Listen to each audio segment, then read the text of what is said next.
Hey guys, it's Paul from Ashen Phoenix. It is this week's Rant or Rave, and this week's we are ranting and raving at the same time because we are dealing with not one, not two, but three tie-ins to Secret Empire.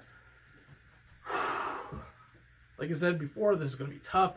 You are dealing with a lot of tie-ins, and it's going to come down to who you care about on which ones you're going to want to read.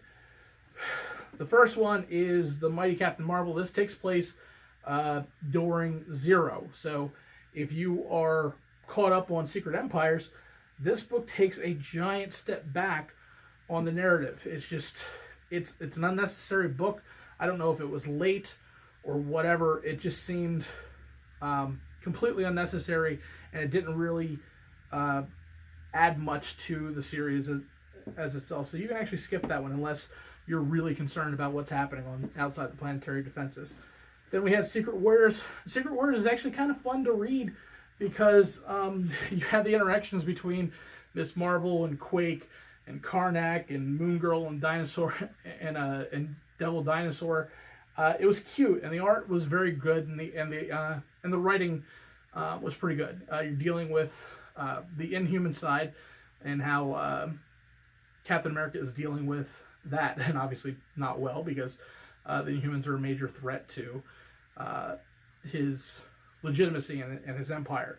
So you're basically dealing with your little ragtag fleet of Inhumans trying to overthrow Captain America, and it's probably one of my favorites to read. The next one is, and the last one is Steve Rogers' Captain America, issue number 17.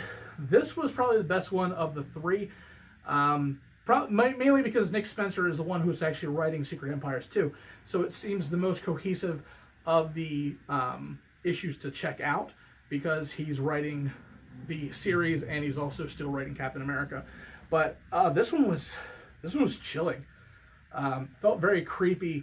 Felt a little too close to reality, and that was so well done and both unnerving at the same time. We are dealing with Captain America after issues number 2.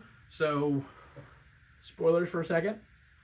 Give you 3 seconds to kind of click through or whatever.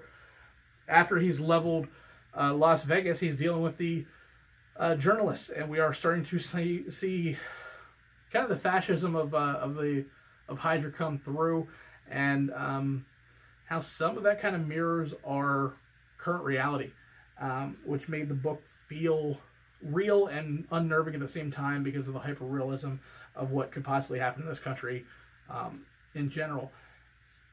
I can't say enough about that book. It was an awesome read. So you're 2 out of 3 for this week. If you're looking for tie-ins for Secret Empire, Captain America was absolutely the best one. You should be reading that title anyway, because it's just so well done. Secret Warriors was great, and The Mighty Captain Marvel, you could forget that title even existed this week. It just wasn't great. Thanks again, guys. If you missed last week's Rant or Rave, it is right here, I believe, or it might be right there. We're not really sure yet. Make sure you give us a subscribe. Make sure you give Capes and Scouts a subscribe, even though they're not on this particular video. And we will see you guys next week.